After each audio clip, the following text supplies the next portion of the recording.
In this video, you will learn how to improve your health fast with intermittent fasting.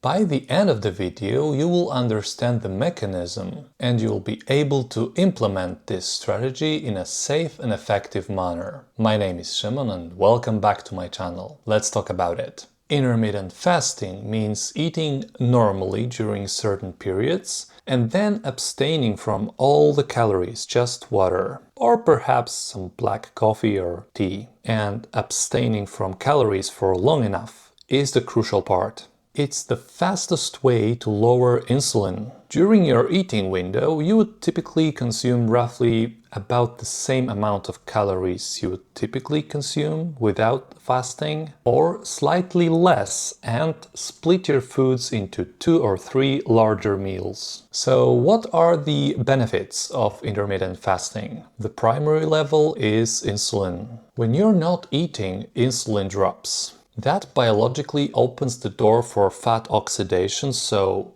burning, autophagy, and restored metabolic flexibility. The metabolic flexibility means that your body is able to consume fat for a fuel source, which is actually the main fuel source for a human body. But typically in modern world, especially in Western countries, we consume so much carbohydrates that our body is primed to burn through them first to get rid of them. And only then the body really shifts to fat burning. I mean both dietary fat and your stored fat. And studies show that even a single 24-hour fast is going to improve insulin sensitivity dramatically.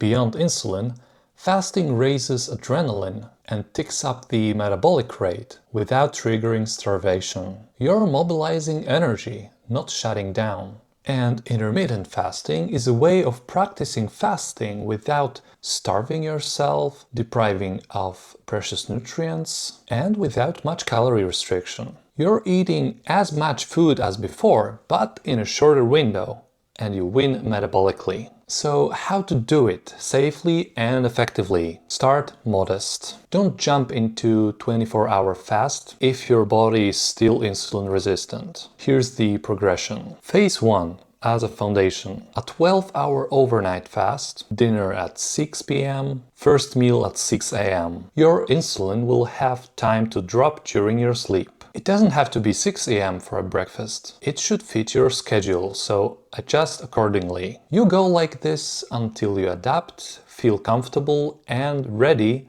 to dig deeper. The second step, or phase 2, 2 to 3 days a week, extend these fast to 18 hours. Dinner at 6 p.m., first meal at noon the next day. So you're basically skipping breakfast. This is especially comfortable and effective for people who don't like breakfasts anyway, myself included. Phase 3.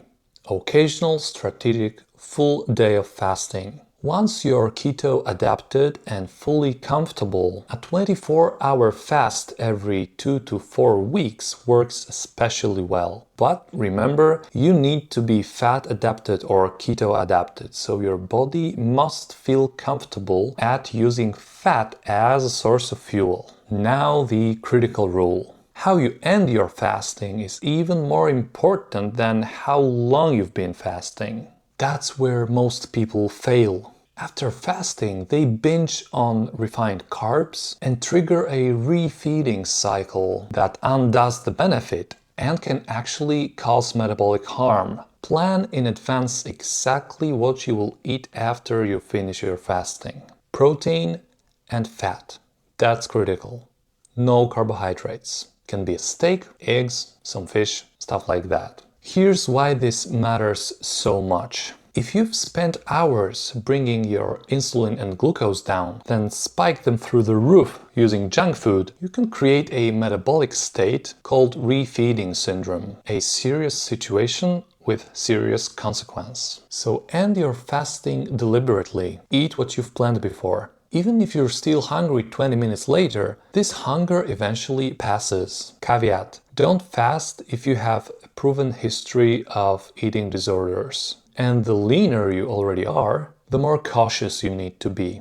There's a thin line between fasting and starvation, and that line is usually just body fat.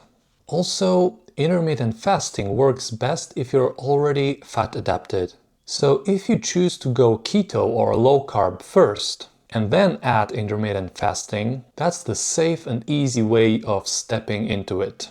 I highly recommend giving it a go for people who struggle with insulin resistance or need to improve their health fast. However, it's also an extremely effective fat loss tool, calorie control tool, and damage limitation tool for people who want to put on muscle mass as quickly as possible and limit the metabolic damage in the process. But I don't recommend such attitude. It works well for me, especially as I am not used to eating breakfast. I just don't like them that much. And I found that implementing longer periods of fasting strategically for, let's say, 2 or 3 days is way easier for me since I'm adapted to intermittent fasting, besides being in ketosis on carnivore diet for most of the year. Overall, intermittent fasting can be a very powerful tool for many reasons for many people, but probably not for everybody. So, if you decide to implement it using my guidance, be cautious and remember what you're doing it for. And that's it for this video. Please let me know down in the comments what is your experience with fasting and what are the issues and benefits you noticed. And as always, if you appreciate what I'm doing, please drop a like to this video, check out other ones, and stay tuned with what's to come. This way you support the growth of my channel, so that would be highly appreciated. For now, thank you so much for watching. My name is Szymon and I wish you a wonderful day. See you in the next one, and stay healthy.